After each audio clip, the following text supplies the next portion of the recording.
बिस्मिल्लाहिर्रहमानिर्रहीम। अस्सलाम वालेकुम। शुमाल एचडी न्यूज़ के साथ मैं हूं अमारा अल्फत। आपको एक अहम खबर से आगाह करते चलें। झड़ावाला में आज तमाम तलीमी इदारे दफातर बंद, मुजाहिरीन से सड़कें खाली करवा ली गई।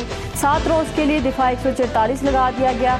वीडियोज़ की मदद से हमलावर की फहरिस्तें तैयार। जियो फेंसिंग के जरिए गिरफ्तारियाँ होगी। शहर में हालात मुकम्मल कंट्रोल में हैं। रेंजेस और एलीट फोर्स का शहर में गश्त। कल तौहीन कुरान के नाम पर हंगामे फूट पड़े थे। मुश्तइल हजूम ने गिरजाघर, कॉलोनियाँ और इमारतें नजर आतिश कर दी थी। आपको एक अहम खबर से आगाह करते चलें। झड़ावाला में आज तलीमी अदारे और दफातर बंद, मुजाहिरीन से सड़कें खाली करवा ली गई। 7 रोज़ के लिए दिफा 144 लगा दिया गया। वीडियोज़ की मदद से हमलावर की फहरिस्तें तैयार। जियो फेंसिंग के जरिए गिरफ्तारियाँ होगी। शहर में हालात मुकम्मल कंट्रोल में है। रेंजेस और एलीट फोर्स का शहर में गश्त। कल तौहीन कुरान के नाम पर हंगामे फूट पड़े थे। मुश्तइल हजूम ने गिरजाघर, कॉलोनियाँ और इमारतें नजर आतिश कर दी गई थी।